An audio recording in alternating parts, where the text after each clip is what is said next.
Bonjour, je suis Gaëlle Quéreux, je suis oncodermatologue au CHU de Nantes.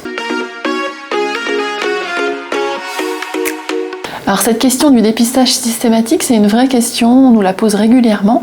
En fait, ça n'a pas d'intérêt de faire un dépistage systématique des cancers de la peau pour tout le monde, parce que c'est pas nécessaire, c'est pas utile.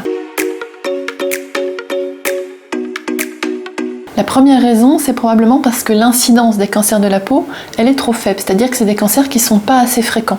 Contrairement à d'autres cancers tels que le sein ou le cancer colorectal beaucoup plus fréquents, nous, comme c'est assez rare, le dépistage de masse ne peut pas être fait. D'ailleurs, en fait, ce dépistage de masse, ça n'a jamais montré son efficacité dans le cancer de la peau, contrairement là encore à d'autres organes.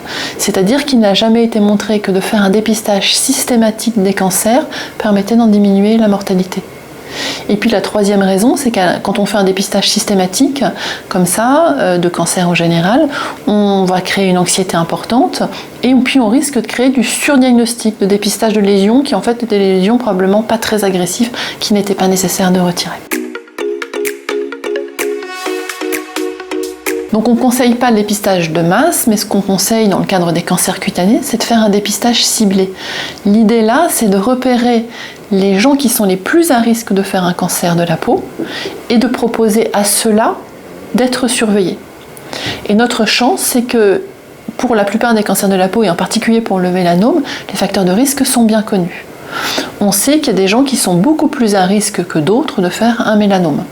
Parmi les facteurs de risque connus, la première chose, c'est la couleur de la peau.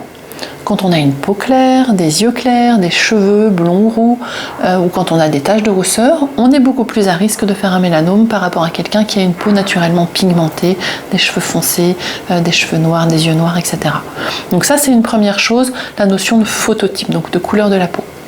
L'autre chose, c'est le nombre de grains de beauté. Quand on a beaucoup de grains de beauté, plus de 50, on sait que c'est un facteur de risque. Donc ça, c'est une raison pour se surveiller.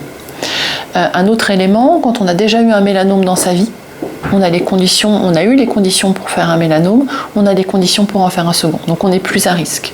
Quand il y a eu un mélanome dans la famille, on est également plus à risque.